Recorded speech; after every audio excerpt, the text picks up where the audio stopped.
Good morning friends. अभी हाल में मणिपुर में तमाम दुखद घटनाएं घटी हैं। उनके बेस में केवल एक बात थी कि मैती समुदाय को शेड्यूल्ड ट्राइब का दर्जा देने की बात थी, जिसका विरोध हुआ। इस तरह के विरोध आरक्षण को लेकर के महाराष्ट्र में मराठा लोगों ने किया, गुजरात में पाटीदार लोगों ने किया, साउथ में कामू लोगों ने किया, अन्य जगहों पे जाट जैसे तमाम लोग हैं जो कर रहे हैं। दोस्तों, मेरी समझ से जो ये सारे आंदोलन हो रहे हैं उनके बीच में उसके पीछे कुछ ऐसी भ्रम की स्थिति है आरक्षण को लेकर के, जिसे स्पष्ट किया जाना जरूरी है। दोस्तों, अगर आप आरक्षण के बारे में कंप्लीट जानकारी चाहते हैं और एक तार्किक राय कायम करना चाहते हैं तो ये वीडियो आपकी मदद करेगा। दोस्तों, मैं हूं रामचंद्र राय और आप देख रहे हैं प्रयास विकल्प, एक ऐसा चैनल जो आपके व्यक्तित्व को मजबूत बनाता है, प्रभावित बनाता है। अतः आपको ये वीडियो अंत तक देखना चाहिए। दोस्तों, मैंने वर्ष 1984 में केंद्रीय सिविल सेवा में सिलेक्ट हुआ और भारतीय रेलवे रेखा सेवा में करीब 32 साल का योगदान दिया और वर्ष 2016 में पूर्वोत्तर रेलवे गोरखपुर के वित्त सलाहकार मुख्य लेखाधिकारी पद से रिटायर हुआ। आज के इस वीडियो के माध्यम से मैं आरक्षण को लेकर के आपके सामने कुछ आंकड़े, कुछ तथ्य प्रस्तुत करूंगा ताकि आपको अपनी राय कायम करने में आसानी हो। फिर हम लोग इसके औचित्य पर चर्चा करेंगे और कुछ सुझाव देंगे। इसलिए मैं आपसे अनुरोध करूंगा कि इस वीडियो को अंत तक देखिए और अगर अच्छा लगे तो दोस्तों के साथ शेयर करिए। और अगर आप पहली बार इस चैनल पे आए हैं तो हमारे इस चैनल को सब्सक्राइब करके बेल बटन जरूर दबा दीजिए। ये चैनल आपके व्यक्तित्व को मजबूत और इफेक्टिव बनाएगा। दोस्तों, आइए अब हम लोग आरक्षण के ऊपर चर्चा करते हैं। आरक्षण का मतलब है सरकारी नौकरियों में आरक्षण, क्योंकि प्राइवेट में अभी आरक्षण दिया नहीं जा चुका है, लेकिन हाँ, मांग हो रही है। दोस्तों, आपको ये समझना पड़ेगा कि नौकरी की इंपॉर्टेंस बढ़ी कैसे हमारे देश में। आपको मालूम होगा कि भारत एक कृषि प्रधान देश रहा है और हमारे देश की अर्थव्यवस्था, गांव की अर्थव्यवस्था कृषि के आसपास घूमती थी। जजमानी प्रथा का शायद आपको आइडिया होगा या नहीं होगा। इसका मतलब गांव में जो भी लोग रहते थे किसानी करने वालों के अलावा, जैसे लोहार हुआ, बढ़ई हुआ, आपका धोबी हुआ, मोची हुआ, नाई हुआ, तमाम लोग थे जो देश की अपने गांव के इकोनॉमी को हेल्प करते थे तरह तरह से। ये लोग कृषि पे आधारित थे। जब भी फसल निकलती थी उनको एक हिस्सा मिलता था और सबसे बटोर करके उनका घर का काम चलता था और ये लोग उसी पे आश्रित थे। और एक कहावत थी, उत्तम खेती मध्यम बाण, अधम चाकरी भीख निदान। यानी खेती उत्तम मानी गई, ट्रेडिंग या व्यापार मध्यम माना गया और नौकरी को अधम माना गया और भीख मांगने का निदान किया गया। लेकिन अब चीजें पलट गई, क्योंकि खेती में बंटवारा होने लगा, परिवार बिखरने लगे, जोत का साइज कम हो गया और कुल मिला करके काफ़ी कॉस्टली एग्रीकल्चर हो गई और प्रॉफिटेबिलिटी उसकी कम हो गई। आपको पता है तमाम किसानों ने आत्महत्या किया है, तमाम कष्ट में हैं वो लोग। भले उसके पास कुछ खेत हो, कुछ हो नहीं रहा है, इकोनॉमिकली बहुत कमज़ोर है वो लोग। वो नहीं चाहते कि उनके बच्चे खेती बाड़ी करें, वो चाहते हैं वो कोई नौकरी पेशा करें। तो आज वो सारा का सारा जो कहावत थी वो उल्टी बैठ गई है। अब अधम खेती हो गई है और उत्तम नौकरी हो गई है, या कोई उद्यम करे वो बात अलग है। आइए अब हम लोग नौकरी की बात अगर करें आज की डेट में कि सिनारियो क्या है जिसके लिए इतनी मार काट मची हुई है आरक्षण को लेकर। दोस्तों, हमारे देश में कुल 47 करोड़ नौकरियां हैं, सब मिला जुला के, प्राइवेट हो चाहे सरकारी। लेकिन अगर आप इनकम प्रोफाइल देखें कि क्या उनसे मिल रहा है, अभी मैं प्राइवेट या सरकारी की बात नहीं कर रहा हूं, एवरेज की बात कर रहा हूं, तो केवल 1.6% लोग ऐसे हैं जिनकी सैलरी 50,000 या उससे ऊपर होगी, यानी 6 लाख सालाना। अगर आप नियमित कामगारों की बात करें जो रेगुलर वर्कर्स हैं, उनका अगर आप मासिक सैलरी देखें एवरेज, तो वो आ रही है 13,562 रुपये, जो 15,000 भी नहीं है। और अगर आप अनियमित लोगों की बात करें, डिसऑर्गेनाइज सेक्टर के जो वर्कर्स हैं, तो उनका जो औसत जो मासिक वेतन होगा वो 5,862 रुपये, जो कि 6,000 से भी कम है, यानी 72,000 पूरे साल में। और एक बात और है कि 60% ऐसे जो कैजुअल लेबर हैं जिनकी जो मासिक जो आय है 5,000 रुपये से कम है। अब सवाल है कि आपके दिमाग में एक बात ये पैदा हो रही होगी कि नौकरियां बढ़ रही कि घट रही ओवरऑल। दोस्तों, मैं केवल ये कहना चाहूंगा कि नौकरियों का देश के आर्थिक विकास से संबंध होता है। जैसे आर्थिक विकास होता है, नौकरियां भी बढ़नी चाहिए, चाहे वो मैन्युफैक्चरिंग हो, सर्विस हो या कुछ भी हो। तो आपको जानकर ताज्जुब होगा कि 70 और 80 के दशक में जब हमारी जीडीपी की ग्रोथ मात्र 4% हुआ करती थी, जिसको लोग हिंदू रेट ऑफ ग्रोथ बोलते थे, उस समय जो जॉब क्रिएशन था पर एनम 2% के हिसाब से बढ़ रहा था। लेकिन जब 1990 में लिबरलाइजेशन हुआ, नई टेक्नोलॉजी आई, ऑटोमेशन हुआ, तरह तरह की चीजें होने लगी, तो जीडीपी का ग्रोथ तो बढ़ गया 8%। काफी हम लोग अपने पीठ ठपठपाते हैं, लेकिन जॉब के फ्रंट पे अगर जाएं तो केवल 1% जॉब पर ईयर बढ़ने लगे। यानी इकोनॉमी का जॉब क्रिएशन की जो स्ट्रेंथ है वो धीरे धीरे वीक होती जा रही है because of technology and capitalist system. अब दोस्तों,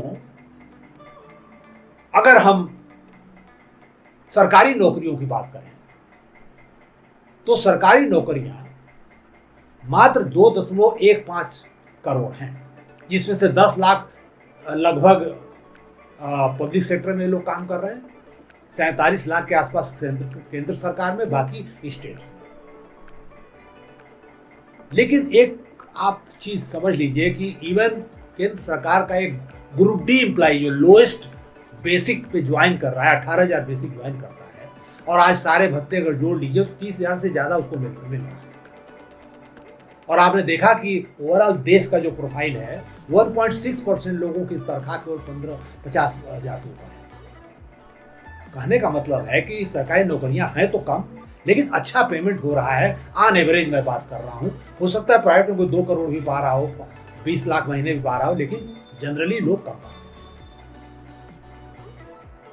अब सवाल ये उठता है कि क्या सरकारी नौकरियां बढ़ रही कि घट रही हैं? दोस्तों, 1994 में सरकारी नौकरियों का जो शेयर था ओवरऑल 12.4% था, और वो 2012 में घट करके 8.4% हो गया। आज की डेट में और भी कम होगा। उसका कॉन्स्टिट्यूशन देखें, group A officer 2.8%, group B 8.9% और सी 89%। ये डिस्ट्रीब्यूशन है। अब सवाल यह है कि जो ये लिमिटेड जो सरकारी नौकरियां हैं उसमें जो आरक्षण है उसकी स्थिति क्या है? अगर हम आरक्षण की बात करें तो इस समय आरक्षण मिला हुआ है schedule caste, schedule tribe, OBC और ईडब्ल्यूएस। अगर हम शेड्यूल कास्ट की बात करें तो 2011 के आंकड़े हमारे पास हैं, जनसंख्या के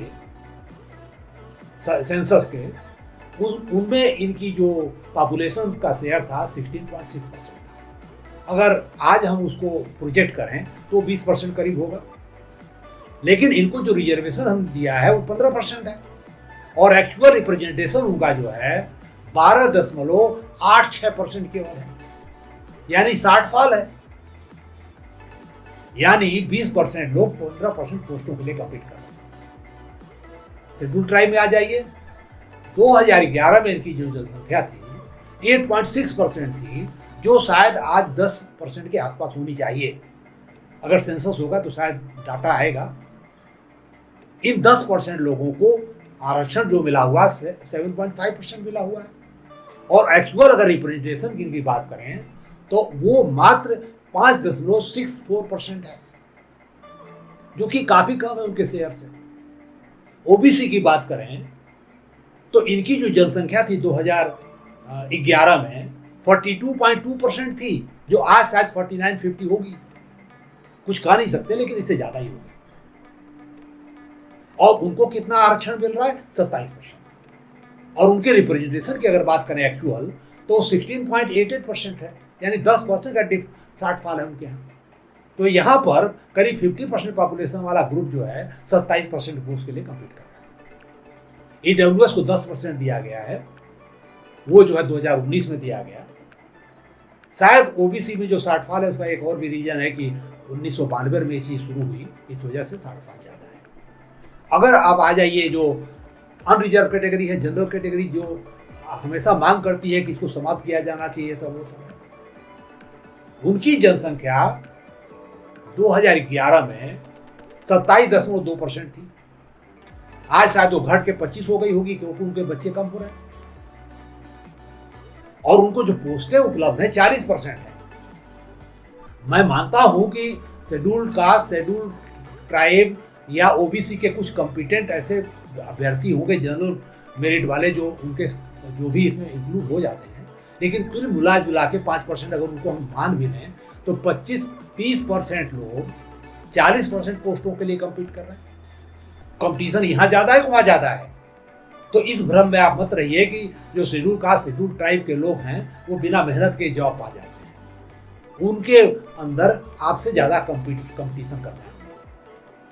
हो सकता है कहीं न करना पड़े, बट इन जनरल यही सिनारियो है। दोस्तों,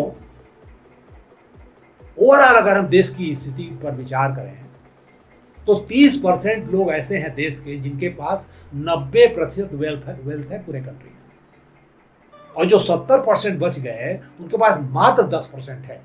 फिर भी लोग वोट दिए जा रहे हैं क्योंकि उनको सही बात पता नहीं है। अब दोस्तों, आपको अंदाजा लग गया होगा कि आरक्षण में क्या स्थिति है। अब समस्या के ऊपर बात कर लेते हैं, वो भी फैक्ट्स हैं। आपने देखा कि चाहे शेड्यूल कास्ट हो, शेड्यूल ट्राइब हो, ओबीसी हो, सब में शॉर्टफॉल है, पद खाली पड़े हुए हैं। और एक चीज बता दूं, 20% गवर्नमेंट जॉब खाली हैं, जो आपको मैंने संख्या दी है। तो कुल मिला जुला करके कैपेबिलिटी गैप की वजह से ये लोग काम नहीं कर पा रहे हैं, जॉब नहीं ले पा रहे हैं। और एक प्रॉब्लम इनके साथ और भयंकर है, क्योंकि क्रीमी लेयर का जो कॉन्सेप्ट हो केवल ओबीसी में है,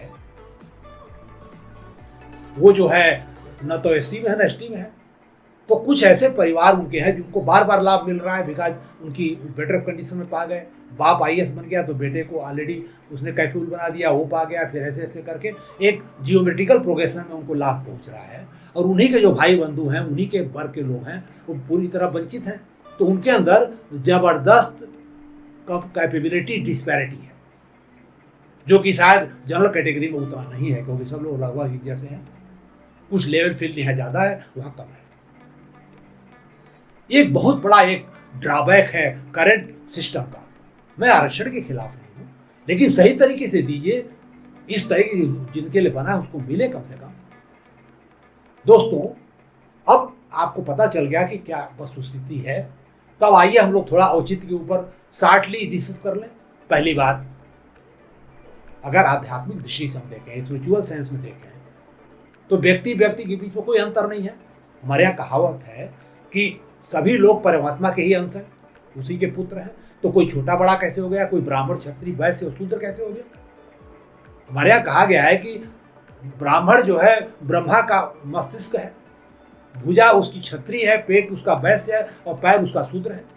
अगर पूरा शरीर को चलना है तो ब्रेन की भी जरूरत होगी, हाथ की भी जरूरत होगी, पेट की भी जरूरत होगी, पैर की भी जरूरत होगी। मेरी समझ से ये जो कास्ट सिस्टम बनाया गया, ये कास्ट सिस्टम बाद में डेवलप हुआ। ये केवल ऑक्यूपेशनल डिस्ट्रीब्यूशन था कि जो लोग ज्ञान बांटने का काम करेंगे, नीति निर्देशन करेंगे, उनको ब्राह्मण बोलेंगे। जो लोग लॉ एंड ऑर्डर संभालेंगे, चाहे बाहर का हो चाहे भीतर का, सुरक्षा देंगे, उनको क्षत्रिय कहा जाएगा। और जो लोग धंधा करेंगे, लोगों का पेट भरेंगे, चाहे वो उद्योग से हो चाहे कृषि से हो, उनको वैश्य बोला जाएगा। और जो सेवा देंगे इन सबको, उनको शूद्र माना जाएगा। लेकिन ये कहीं नहीं था कि कोई बड़ा है या कोई छोटा है, या जन्म से ये चीज हो गई। लेकिन जो लोग स्पिरिचुअली डिफिशिएंट थे, इलिटरेट थे, अपने को धार्मिक कहते थे लेकिन अधार्मिक थे, उन्होंने भेदभाव पैदा किया, कटुता पैदा की, शोषण किया, जिसका नतीजा है कि आज पूरे देश में डिवीजन है। तो दोस्तों, धार्मिक दृष्टिकोण से आरक्षण जरूरी है। मनोवैज्ञानिक तरीके से अगर आप सोचें तो काम केवल पैसे के लिए नहीं कोई करता है। काम का और भी रोल होता है। जैसे काम अगर आप कोई भी करोगे, लोगों के साथ इंटरेक्ट करोगे, उनसे बातचीत करोगे, आपका सोशल स्किल डेवलप होता है। अगर नया काम सीखेंगे तो ब्रेन डेवलप होता है आपका, और कॉन्फ्लिक्ट सिचुएशन को अगर आप रिजॉल्व करोगे तो स्पिरिचुअल इंटेलिजेंस डेवलप होती है। आप हमारा वीडियो देख सकते हैं कि पर्सनालिटी का मतलब क्या होता है, कितने तरह की इंटेलिजेंस होती है। तो काम उस सबको डेवलप करता है। इसमें सबको काम होना चाहिए, चाहे वो सरकारी हो, प्राइवेट हो या कुछ भी हो। तो हमको ये सोचना है कि कैसे जॉब बढ़ेगी, न कि कैसे बांटा जाएगा।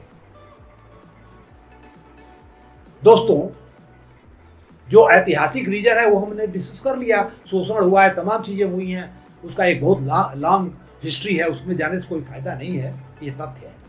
इसलिए आरक्षण जरूरी है। इसलिए हमारे संविधान ने इसका प्रावधान किया।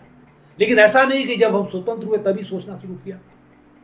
1882 में हंटर कमीशन बनाया गया, एजुकेशनल कमीशन था। ज्योतिराव फुले ने बोला कि भाई कास्ट बेस्ड रिजर्वेशन दीजिए आप, तभी लोग आगे बढ़ पाएंगे। ये तब से आइडिया चला जा रहा था, और तब संविधान सभा में डिस्कशन हुआ, तब इसका प्रावधान किया गया।